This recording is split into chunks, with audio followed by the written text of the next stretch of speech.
Used to park my car like super far away on dates, like 2 streets over from where we were meeting, because I was embarrassed of them seeing my car. One time I didn't realize it, but I parked right behind the girl I was seeing. So I walked her to her car. And instead of getting right into my car, I did like 3 loops around the neighborhood. She probably just thought I was homeless.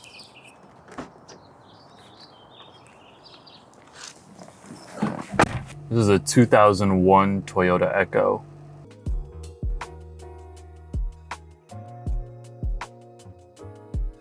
I have 3 specials out, and all 3 of those I was able to do because of driving this car. I moved to LA at the end of 2019. I didn't have a car for probably the first 6-7 months. I was just saving up, working a day job, taking the bus everywhere. I saved up as much as I could. And the minute I had the 1900, I started looking. I found this on Craigslist. I bought it the first week of March 2020, right before the pandemic. Everything locked down the minute I got the car. I feel like every artist kind of has something they're embarrassed about that kind of lets them keep making things, and this car is probably mine. You know, you have a shitty car when you got to explain like 20 things to the valet driver.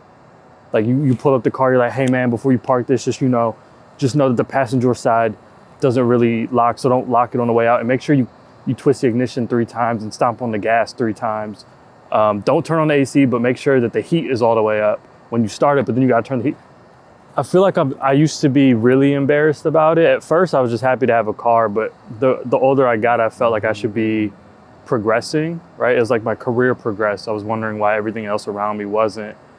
And I realized that like the car was the reason I was able to do all those other things career-wise. Like I could have made a new car happen. But I felt like I looked at the money that would cost, and it's like I could put that into my next special. Why do it, right? But just think about it, like if, let's say I did get a car, my payments were, let's start a number, let's say $250 a month. Let's round it off, $300 a month, all right? And multiply that by 12, $3,600 a year. Like that $3,600 is money plus increased gas costs for a car, increased insurance. Let's just round it up to, let's just say $4,000. Like that $4,000, I can tell you honestly, has gone into a comedy special. I have 3 of them. And all of those were funded by driving this car and putting that money aside. I feel like the chip on my shoulder with the car, pulling up in this, like, it makes me feel hungry. Makes me feel like there's more to achieve. I am worried that if I got a new car and I'm sitting in something nicer, that I won't feel that same hunger.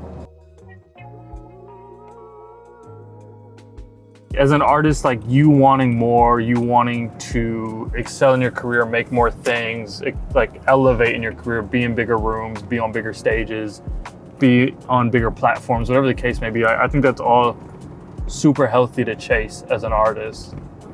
But sometimes that crosses over to the material side of things, where you start applying that same mentality to your surroundings, your apartment, the people you're around, the clothes you wear, the car you drive, right? Like you start to think that you also need more of that to validate all the things you're working on.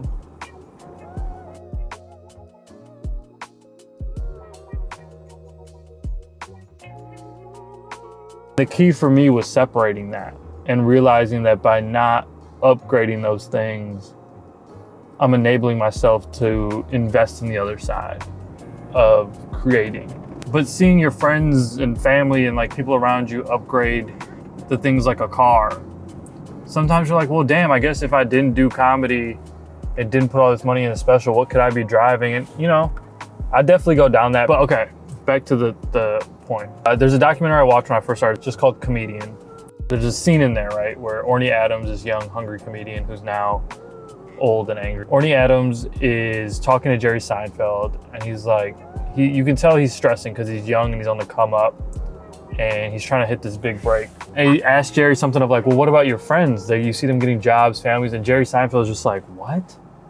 Like, what the fuck are you talking? You know, like, he's just like, what are you talking about? I'm not a Jerry Seinfeld fan by any means of him off stage, but I do appreciate, I think that meant a lot to me as a kid when I saw that, because I was like, oh, yeah, that's not part of what being a comedian is. Like, focusing on what other people are doing. Like, that's their path. And that's another thing I've learned as an artist is like, yo, even people you think are doing the same thing as you are running a totally different race.